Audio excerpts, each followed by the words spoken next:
자, 오늘 우리가 읽었던 본문 내용은 한 시대를 호령했던 이 대제국 바벨론의 최후의 모습을 우리가 보게 되어집니다.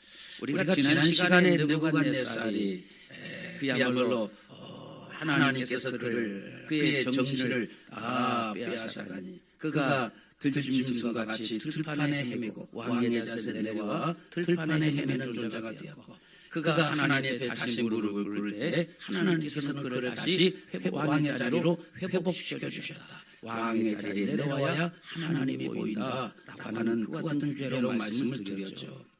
오늘은 그 느부갓네살의 아들 이 벨사살 왕의 사건을 통해서 인간이 얼마나 교만할 수 있는가라고 하는 것을 오늘 우리는 보게 됩니다. 그리고 하나님께서 그 교만을 하나님의 저울에다가 어떻게 심판하시는지를 우리에게 똑똑하게 보여주고 계신다라는 거죠. 인간은 시대가 발전할수록 인간의 이성, 인간의 기술로 모든 문제를 해결할 수 있다라고 믿고 그렇게 교만해집니다.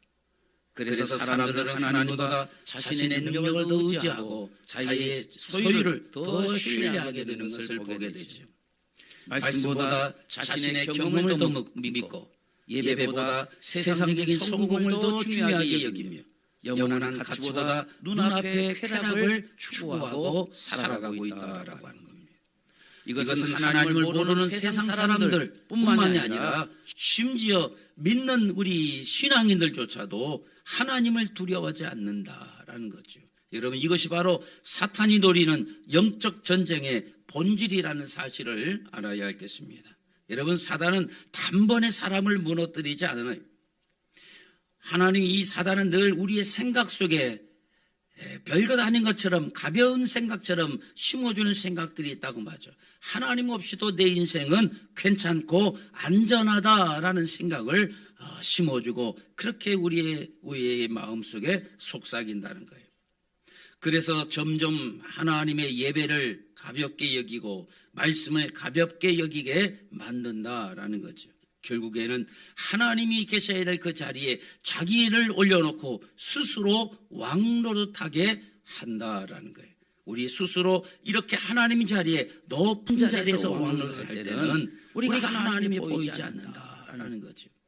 비로소 이 왕의 자리에서 내려올 때에 인생의 깊은 골짜기에 떨어질 때야 비로소 하나님을 만나게 되고 보게 되는 것을 보게 됩니다. 오늘 본문에 등장하는 이 벨사살 왕의 모습은 교만함으로 자기를 하나님의 자리에 올려놓은 그 교만한 그 모습을 우리에게 보여주고 있는 왕의 벨사살 왕인 것을 봅니다. 오늘 이 벨사살 왕이 오늘 이 시대의 모습이고 우리의 부끄러운 자화상이라는 사실을 알아야 하겠습니다. 자, 이 바벨론의 마지막 왕 벨사살은 이 나라가 이미 메대와 파사 페르시아의 연합군의 공격을 받아 이제 성문 앞까지 완전히 포위당한 절체절명의 그런 상황이 됐어요.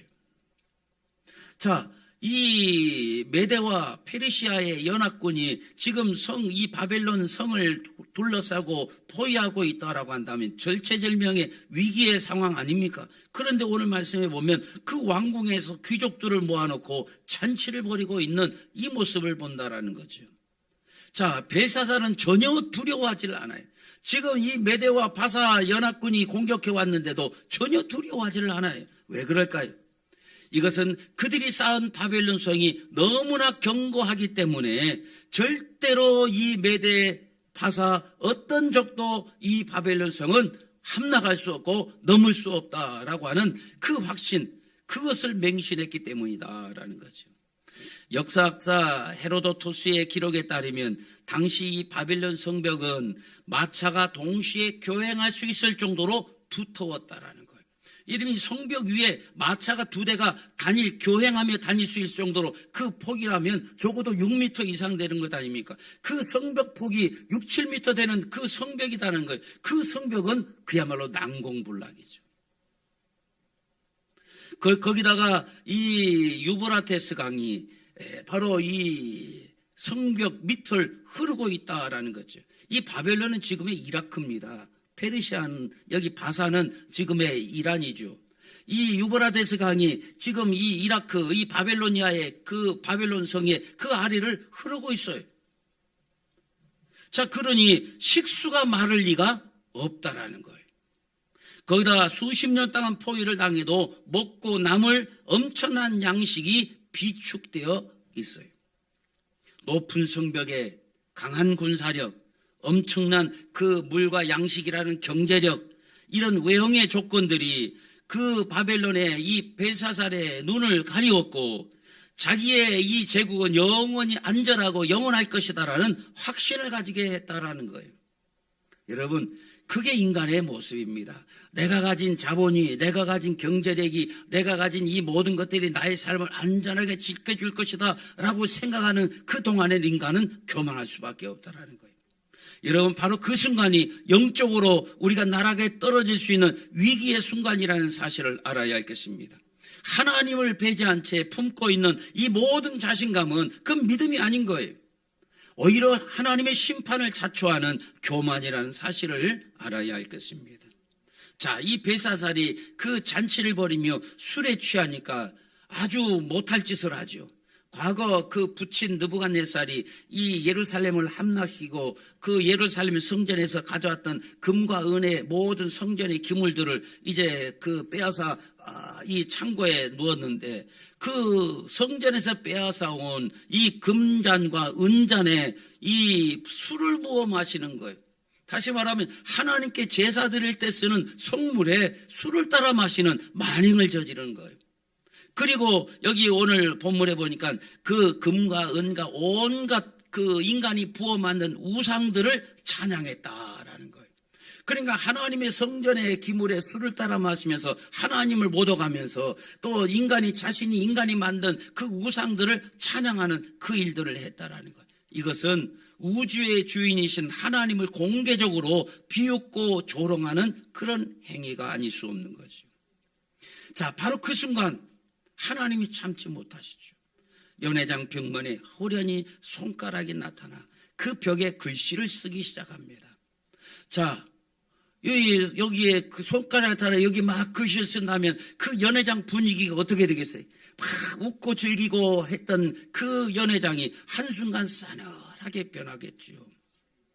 거기다가 벨사살왕은 그야말로 창백해지고 사시나무 떨듯 아마 떨는 그런 상황이 되어버리고 만 거예요.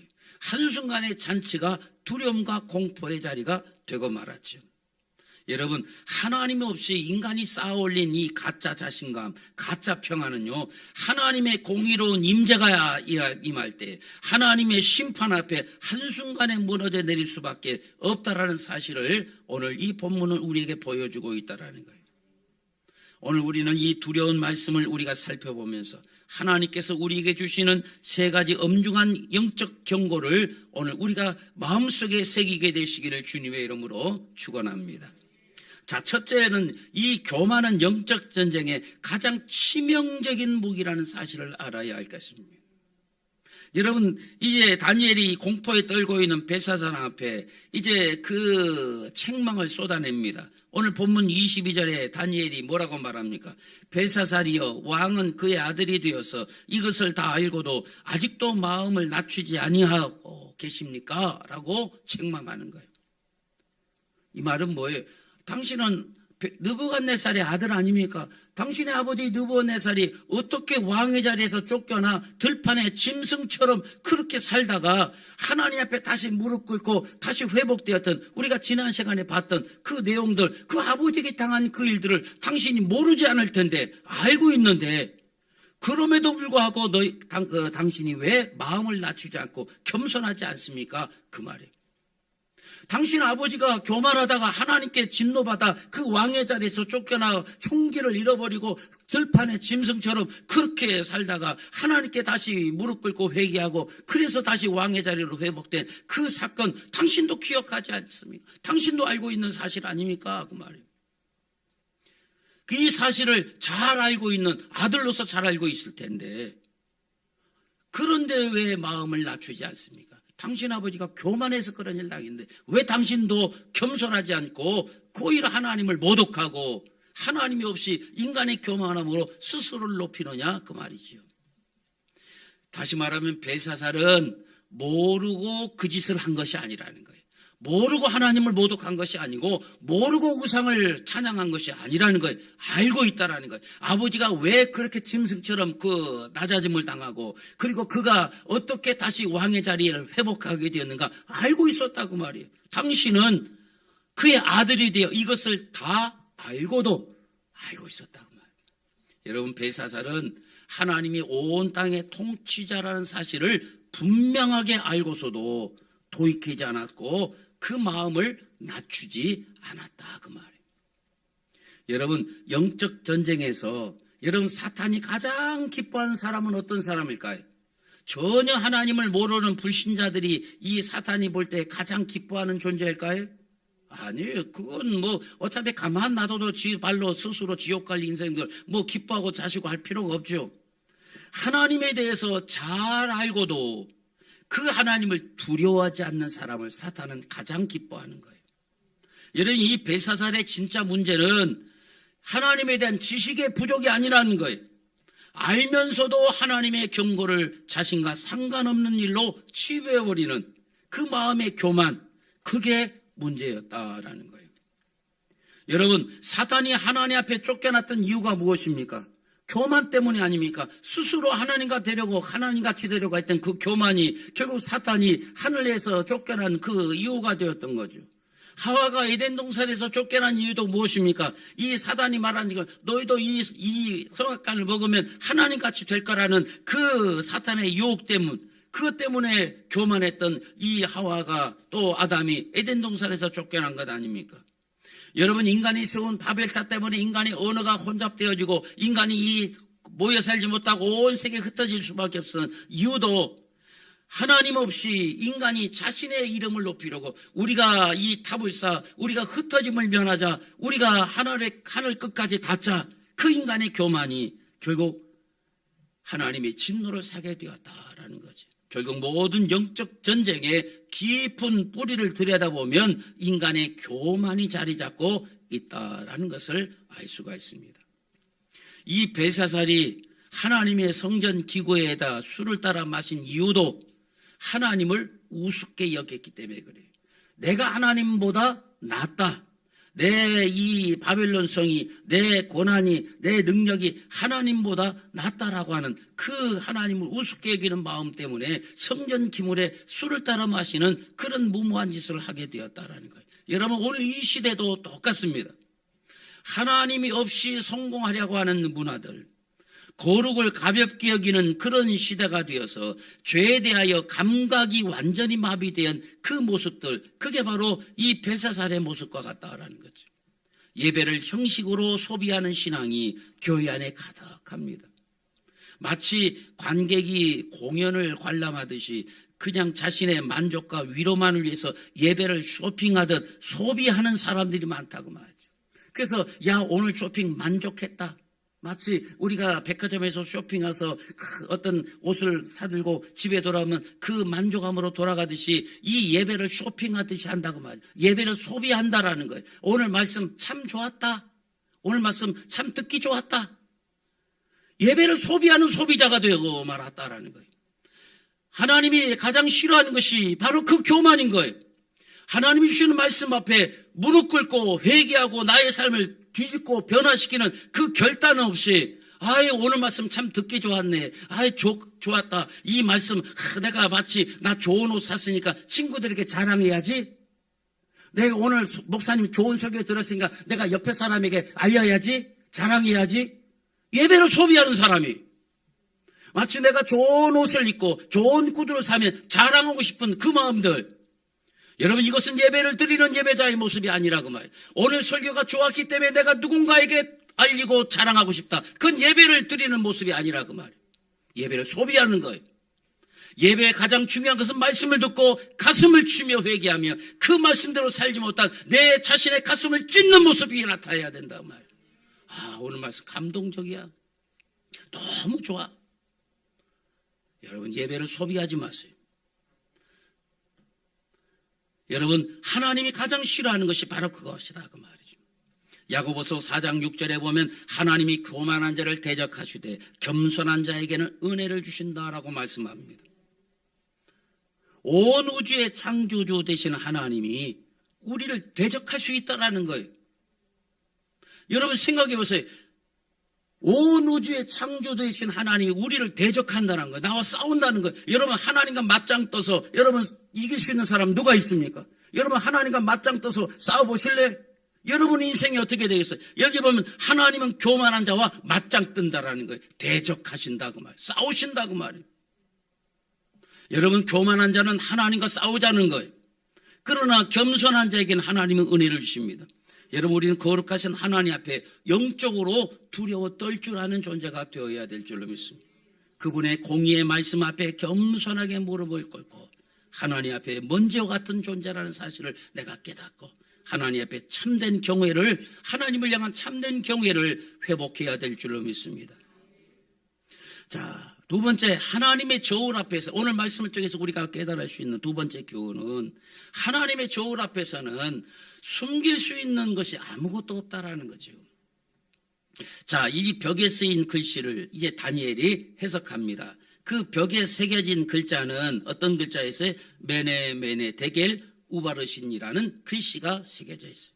자, 이 짧은 문장 속에 바벨론 제국과 이 벨사살 왕을 향한 하나님의 영적인 진단, 그리고 그 바벨론 제국과 벨사살 왕의 운명이 이 짧은 문장 속에 다 담겨져 있는 것을 보게 됩니다.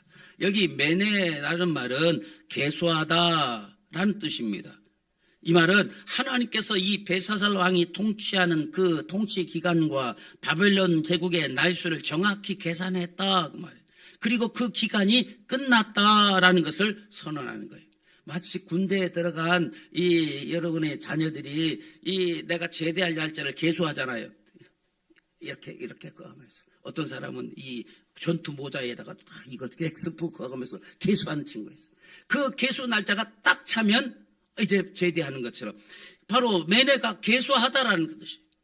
하나님이 이 다니엘의 통치 기간 또 이 제국의 날을 딱 정해놨어요. 그 계수의 날이 다 계수하니까 그 기간이 이제 끝났다. 너의 날이 끝났다.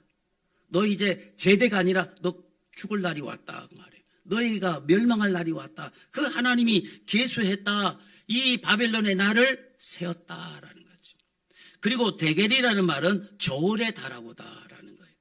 하나님께서 벨사살의 인생을 그 저울에 달아보셨다라는 것을 의미하고 있어요. 여러분 우리가 저울에 왜 답니까? 그 무게를 달기 위해서 다른 것 아닙니까? 그래서 이 무게가 함량이 미달할 수도 있고 그 무게가 높아질 수도 있고 그것을 본다고 말이죠. 이것이 기준을 통과했느냐 기준에 미달하는 것을 알기 위해서 저울에 다는 거라고 말이에요. 우바르시는 쪼개다 나누다라는 뜻입니다.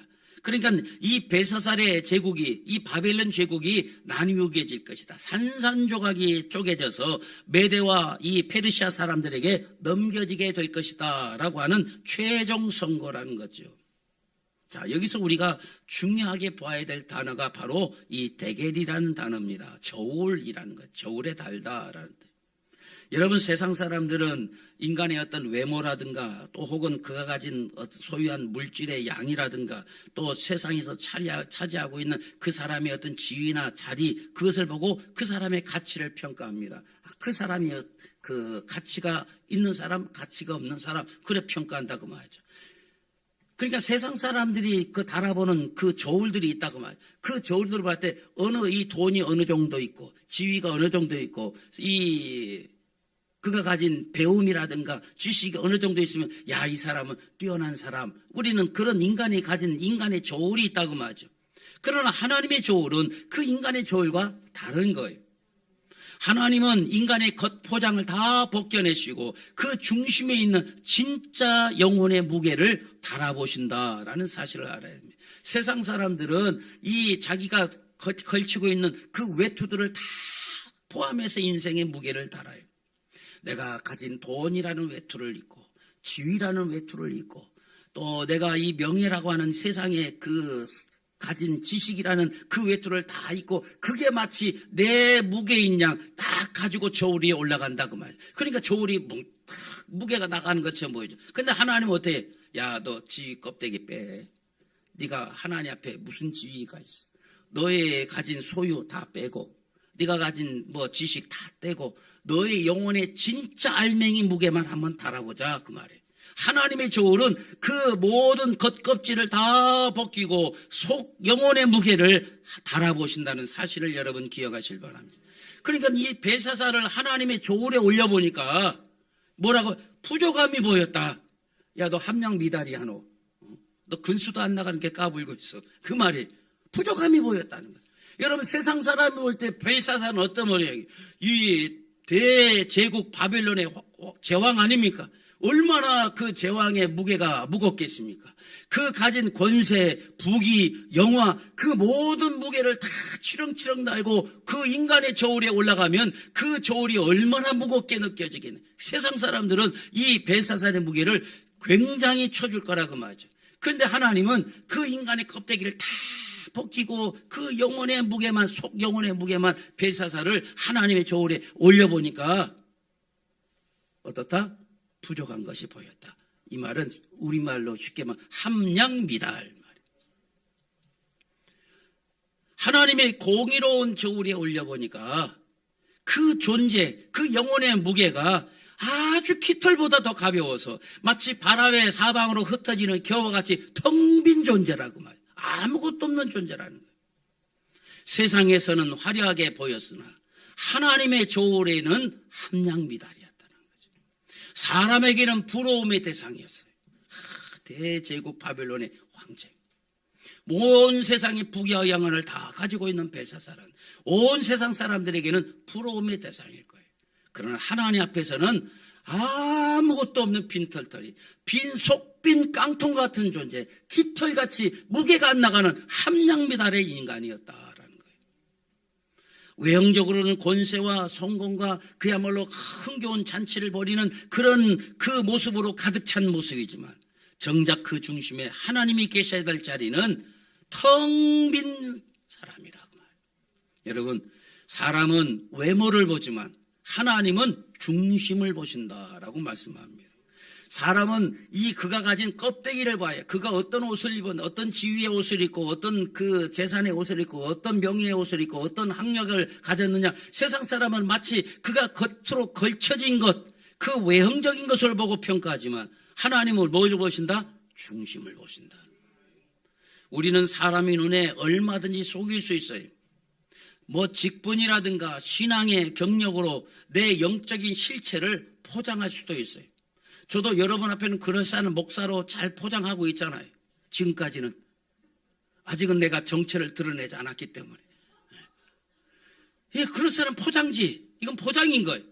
여러분, 중요한 것은 이 포장지가 아니라고 말이죠. 내 속이. 여러분, 내가 권사입네, 내가 안수집사네, 내가 집사네, 내가 20년 신앙생활로 30년 신앙생활에 이런 경력으로 내 실체를 포장할 수 있어. 나 30년 권사야, 나 20년 뭐 했고. 이 경력은 나를 포장할 수 있지만 여러분, 사람은 그렇게 포장할 수 있어요. 그러나 불꽃 같은 눈으로 우리의 중심을 관통하시는 하나님의 저울은 결코 속일 수 없다는 사실을 알아야 할 것입니다. 그래서 하나님은 오늘 이 밤에 우리의 거룩한 척하는 이 위선적인 삶의 중심과 눈물 없는 그저 형식적인 회개를 하나님은 단 0.1g의 오차도 없이 정확하게 달아보고 계신다는 사실 여러분 기억하시길 바랍니다. 여러분이 사람 앞에 내가 어떤 존재로 보이냐, 이건 중요한 거냐. 여러분 앞에 내가 얼마나 그럴싸한 그 설교자로 목회자로 보이냐, 이건 중요한 것이 아니야. 하나님 앞에 내가 얼마의 무게를 가지고 있는 존재냐, 이게 중요하다고 말하죠. 사실 하나님께서 이 벽에 글씨를 쓰신 것은 지금 파멸 직전의 벨사살과 이 바벨론에게 주시는 마지막 하나님이 주신 은혜의 기회일 수 있었다는 사실을 기억하시길 바랍니다. 마지막 경고였어요.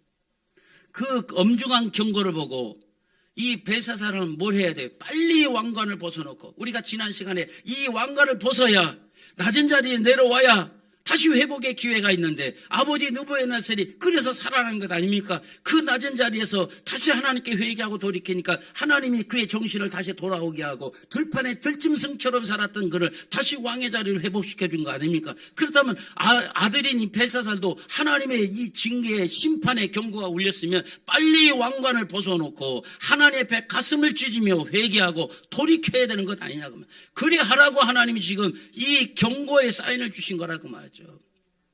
너의 날을 계수해보니까 너 날 끝날 때가 다 됐어. 너 이제 이 세상 떠날 때가 됐어. 너 달아보니까 함량미달이야.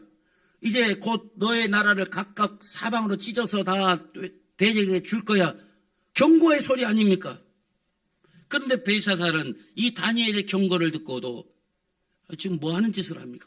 다니엘을 세 번째 권력자라 세우고 옷을 입히고, 아니 지금 다니엘 높여줄 때에 지금 자기가 낮춰져야 될 때이지. 자기의 이것을 해석해주는 다니엘을 높여주고 막 쉽게 말하면 보상을 해주고, 이 난리를 치고 앉아. 지금 남 보상해줄 때에 지금 내가 빨리 왕관 내려놓고 이 경고 앞에 무릎을 꿇어야 될 것 아니냐고 말이죠. 그런데 이 벨사살은 다니엘의 경고를 듣고도 영적으로 완전히 무감각했던 것을 봅니다. 오늘 하나님은 우리에게도 동일하게 하나님은 경고하고 계신다는 것을 기억하시길 바랍니다. 강단에서 선포되는 말씀을 통해서 성령께서 깨닫게 하시는 우리의 양심의 가책을 통해서 삶의 터전이 막 흔들리는 이 사건들을 통해서 잠드는 우리의 영혼을 하나님이 깨우고 계신다고 말해요.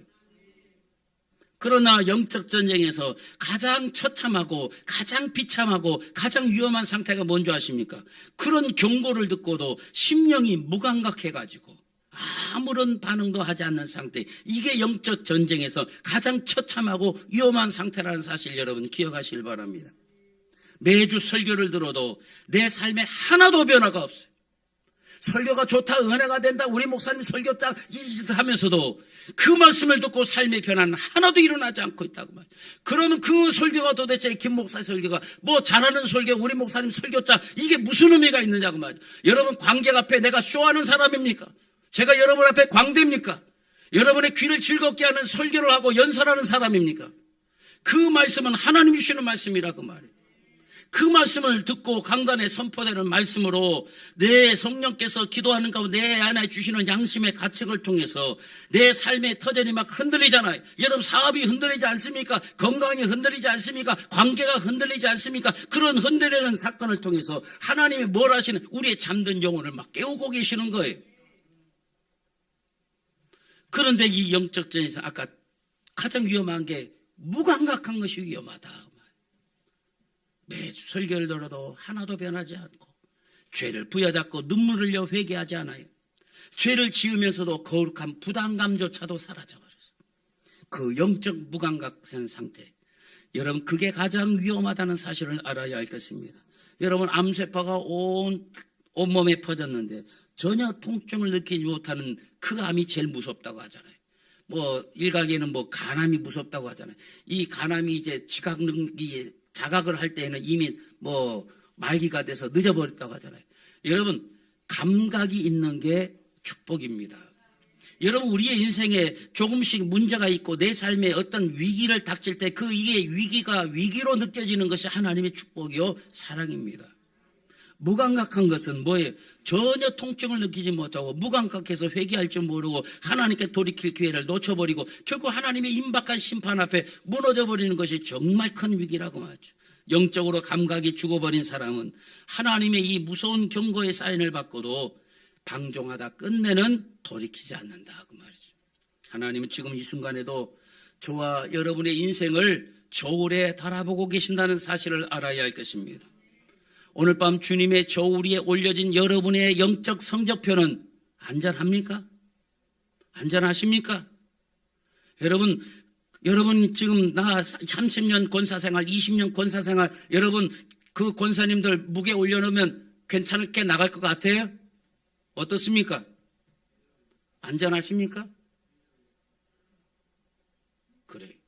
여러분 하나님께서 우리에게 오늘 이 밤에 우리에게 경고하고 이 말씀을 주시는 것이 경고라고 말이죠. 내 인생의 저울이 하나님의 저울 앞에 올렸을 때 무게가 얼마나 낡은가, 안전한가. 여러분, 오늘 우리는 깨달아야 될 줄로 믿습니다. 이 심판의 칼날이 임하기 전에 기회가 아직 있을 때에 눈물로 자복하고 회개하는 사람이 되시기를 주님의 이름으로 축원합니다. 자, 오늘 이 말씀을 통해서 주시는 또 세 번째 교훈은, 여러분, 하나님을 대적하는 이 땅의 어떤 권세라도 다 결국에는 무너진다는 사실을 알아야 할 것입니다. 다니엘을 통해 선포된 하나님의 심판의 선언은요, 단 한치의 오차 없이, 단 한순간의 지체도 없이 그대로 성취가 됩니다. 자, 오늘 본문 30절 31절을 보면, 그날 밤에 갈대아 왕 벨사살이 죽임을 당하였고 메대 사람 다리오가 나라를 얻었는데 라고 기록합니다. 여러분, 오늘 이 본문은 대제국 바벨론이 이 몰락하고 그 벨사살이라는 그 제왕의 최후를, 여기 보면 그날 밤에 라고 하는 단 4글자로 아주 짧고 명확하게 그냥 종지부를 확 찍어버리고, 불과 몇 시간 전만 해도 벨사살은 마치 절대 권력을 손에 쥔 채 영원할 것처럼 귀족들을 모아놓고 연회를 벌이고 부어라 마시라 하나님의 그 성전의 기물에 불을 마시면 그렇게 하나님을 모독하고 그랬던 그가, 그 기세등등했던 그가 하나님의 심판이 저울이 기울어지니까, 그리고 하나님의 정한 때의 기한이 차니까 그의 파멸은 길게 가지도 않니 그날 밤에, 단 하룻밤에, 단 몇 시간 만에 번개처럼 임한 것을 우리가 알 수가 있습니다. 그 역사가 헤로도투스의 기록에 보면 그 당시 성 밖에 포위하고 있던 이 메대, 또 이 바사, 페르시아죠. 이 고레스 연합군이 이 바벨론 성 중심으로 무슨 강이 흐른다고, 유브라테스 강이 흐른다고 그랬잖아요. 그 유브라테스 강의 상류에 그 운해를 파서 그 상류의 물줄기를 다른 곳으로 돌려버렸다는 거예요. 그러니까 유브라테 강에 이렇게 바벨론 성 안으로 흘러들어오는 강물의 물줄기가 다른 쪽으로 이렇게 파서 옮겨버렸으니까 어떻게 돼? 수위가 점점 낮아지죠. 그래서 성벽 밑에 있는 그 흐르는 강물의 수위가 성인의 무릎 정도로 그 강물의 깊이가 낮아졌다라는 거예요. 그러니 이 난공불락의 성, 그 위에 어떤 공성전을 핀 것도 아니에요. 그 성에 사다리를 타고 올라가고 그것도 없어요. 그 성 밑으로 흐르는 마른 땅바닥에 길이 열린 거예요. 그 페르시아 군대들은 그 마른 강바닥을 걸어서 성벽 밑으로 유유히 걸어서 들어가게 된 거예요. 더 기막힌 것은요, 이 강물이 흐르면 이 강물을 이제 그 강에 사람이 물만 들어오는 게 사람도 들어올 수 있으니까 막는 수문이 있을 거 아닙니까? 이 강물의 수위가 줄어들고 있는데도 불구하고 성 안의 군사들은 그 같이 왕과 함께 술에 만취해가지고 성내로 연결되는 이 내륙의 성문을 잠그는 것을 그만 잊어버렸다라는 거예요. 철동 같던 이 바벨론의 방어선이 안으로부터 스스로 무너져 내리더라. 결국 벨사살은 자기가 의지하던 거대한 성벽 안에서 의지하던 이 거대한 성벽, 누구도 이 바벨론 성은 허물지 못할 것이다, 공격하지 못할 것이다, 그 안전함에 그 취했던 그 성벽 안에서 신성모독의 술잔이 미쳐 다 비워지기도 전에 들이닥친 적군의 칼날에 찔려 최후를 맞이하게 된 것을 보게 됩니다. 여러분, 이것이 하나님을 대적하여 높아진 인간 제국의 허망한 한계인 것을 여러분 알아야 할 것입니다. 여러분, 우리가 인생을 다 바쳐서 목숨 걸고 우리가 붙잡으려고 몸부치는 이 세상의 모든 것들, 여러분, 이것은 결코 영원하지 않다는 사실을 기억하시길 바랍니다. 여러분이 그렇게 붙들기를 원하고 그렇게 소유하기를 원하는 여러분 그 모든 가치들이 영원한 것이 아니라는 거예요. 여러분, 여러분이 그토록 붙잡기 원하는 돈, 여러분 하룻밤새의 경제 위기가 오면 한순간에 그 가치가 다 폭락해버리고 마는 거예요. 여러분, 내가 지금 청년의 때와 같이 나는 건강하다. 이 건강도 작은 바이러스 하나에 힘없이 무너져 병상에 누워버린다고 말이죠. 여러분, 그렇게 건강했던 사람도 이 조그마한 그 바이러스 하나 때문에 결국 무너져서 병상을 참으로 침대에 누워있는 모습들을 우리가 보잖아요. 여러분, 권력과 명예는 어떻습니까? 세월이 흐르면 한순간에 다 수치로 변해버리고 마는 것을 보죠. 여러분, 인류가 자랑하는 이 첨단 시스템도 재앙 앞에 순식간에 다 마비되고 마는 것을 봅니다. 오늘날 여러분 AI 시대라고 하죠. 또 뭐 요즘에는 이 AI의 여러 가지 모습들이 있습니다. 여러분, 그 첨단을 자랑하는 현대 시스템도 전기 스위치 하나 탁 꺼지면 다 올 수도 없다는 거예요. 여러분, 그게 이 세상의 바벨론이라고 말이죠. 전에는요, 그렇게 인간의 휴대폰을 자랑하고 정보를 자랑하고 통신을 자랑하고 했던 것이, 아니, 전에 KT 어디냐, 그 해와 전화국 하나 풀라니까 마비가 돼버리잖아요. 서버가 다운되니까 온 사람이 그 전화도 안 되고, 뭐 인터넷도 안 되고, 뭘 할 수가 없어요. 이게 안 되니까 결제도 안 돼. 세상에 인터넷이 안 되니까 신용카드도 안 되고, 연락도 안 되고, 카톡도 안 되고, 아니, 그렇게 모든 세상이 이제 지갑도 필요 없는 시대가 됐다. 이제는 뭐, 그렇게 자랑하던 이 첨단 시스템이 한순간에 올 수도 없대 버리고 만다고. 그게 이 세상의 바벨론의 모습이라는 거예요. 우리가 하나님보다 더 사랑하고 의지하고 안전망으로 삼았던 그 모든 이 세상의 제국들은 하나님이 정하신 그날 밤이 되어지면 예외 없이 형체도 없이 무너지게 된다는 사실을 알아야 할 것입니다. 그러나 오직 하나님의 나라만은 영원히 흔들리지 않고 우뚝 서게 될 줄로 믿습니다. 여러분, 영적 전쟁의 핵심은 지금 내 인생의 진짜 왕이 누구신가? 여러분, 이 싸움인 것을 기억하실 바랍니다. 그래서 우리가 지난 시간에도 이 말씀을 들으면서 여러분, 주님만이 왕이십니다. 우리가 고백하고 하나님을 찬양했지 않습니까? 영적 전쟁의 핵심은 내 인생의 진짜 왕이 누군가? 돈이 내 인생에 나를 다스리고 나를 이끌어가는 왕인가? 세상의 지위와 명예가 나의 왕으로서 나를 이끌어가고 나를 인도하는가? 여러분, 누가 나의 인생의 왕인가? 이 싸움이 바로 영적 전쟁의 핵심인 것을 알아야 할 것입니다. 여러분, 돈이 내 왕입니까? 세상의 평판, 세상의 성공, 이것이 내 왕입니까? 아니면 생사화복을 주관하시는 여호와 하나님만이 나의 유일한 왕이십니까? 여기 벨사살은 자기 자신이 마치 바벨론의 문명의 최고 권력자인 것처럼 내가 이 세상의 바벨론의 왕이다. 자기를 높였다가 아주 참혹한 파멸을 맞이하고 있는 것을 봅니다. 여러분, 이게 바로 뭐예요? 내가 최고의 왕이다. 나는 하나님보다 더 왕이다. 그걸 드러내기 위해서 성전에 가져온 금은기물에 술을 마시는 그 무모한 짓을 하는 게 바로 내가 이 세상의 최고의 권력자다. 하나님보다도 내가 더 높다라는 것을 드러내기 위해서 그 짓을 하다가 결국 그날 밤이 지나기도 전에 그의 생명이 끝나고 말았던 것을 보게 됩니다. 여러분, 근데 한번 보세요. 반면에 지금 포로로 잡혀와 있던 이 바벨론에 아무런 배경도 없었던 다니엘은 세상의 왕들은 다 하룻밤 사이에 그렇게 목이 잘려나가고 그 느부갓네살도 죽고 벨사살도 죽고 다 나가는데 하나님의 사람 이 다니엘은 세상의 제국이 3번 바뀌는 격변 속에서도 끝까지 살아남습니다. 그래서 하나님이 살아계심을 증거하는 역사의 승리자가 되었던 것을 여러분 기억하시길 바랍니다. 여러분, 하나님 없이 바벨론 성벽을 쌓아 올리며 스스로 왕이 되어 살아가라고 이 사단은 우리에게 유혹한다라는 거예요. 여러분, 그런 이 세대 속에서 끝까지 여호와 하나님만을 내 삶의 진정한 왕으로 인정하고 그분 앞에 우리의 마음을 낮추는 겸손한 자만이 최후의 승리자가 될 줄로 믿습니다. 하나님만이 내 인생의 왕이십니다. 하나님만이 유일하게 내 인생의 걸음을 이끌어 가실 유일한 분입니다. 돈이 내 인생을 이끌어가지 못하고 지위가 내 인생을 이끌어가지 못하고 오직 하나님만이 내 인생의 걸음과 방향을 결정하실 분입니다라고 인정하는 낮아짐과 겸손의 사람이 다니엘처럼 최종 승리자가 될 줄로 믿습니다. 이제 말씀을 맺습니다. 사랑하는 성도 여러분, 오늘 우리는 모두 하나님의 저울 앞에 다 서 있습니다. 세상은 우리의 외형을 봅니다. 우리의 껍질을 보죠. 우리가 입고 있는 이 외형, 외투를 본다고 말하죠. 그러나 하나님은 우리의 중심을 달아보십니다.